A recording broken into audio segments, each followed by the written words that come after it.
Ինչ կասեք Նիկոլ Փաշինյանին, եթե հանդիպեք կամ նա ձեր դիմաց դուրս գա։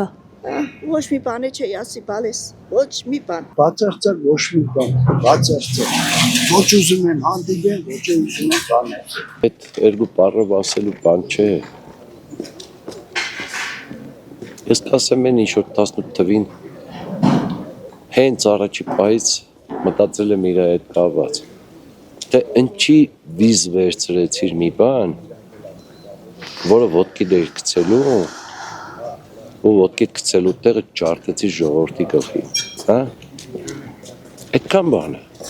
Ամբողջ զրույցը կծավալվի մենակ այդ ուղղությամբ։ Նույն կոնտեքստի մեջ կհիշացնեի, որ ինչպես այն ժամանակ եմ ասել, որ ինքը համայն հայության վարչապետը չէ, որ ինքը ապրում է վարչապետ անունով կղզում եւ մարդկանց իրոք փոքր խմբի վարչապետ է եւ այդ խումբը քանի գնաց ավելի փոքրացավ։ Ինչ պետք է ասեմ, որ ասեցի օգուտ պետք է։ Կհասնեմ թոշակները շատ քիչ է, չեն աշխատավարձ է, չեն գնահատում մարդու աշխատանքներին։ Արդեն 80 տարվա ստաժ ունեմ, բայց Եթե իմաստունս կա, այս փողոցը մայթերը կփոխեմ։ Մեր դիմաստուն կա, կսեմ դավաճան։ Ես օրերնի, ես իրան կարհամարեմ։ Սեմամ դիսպեղաճան, չեմ արտար աշխատի, խոսերի դե տեղ բայի։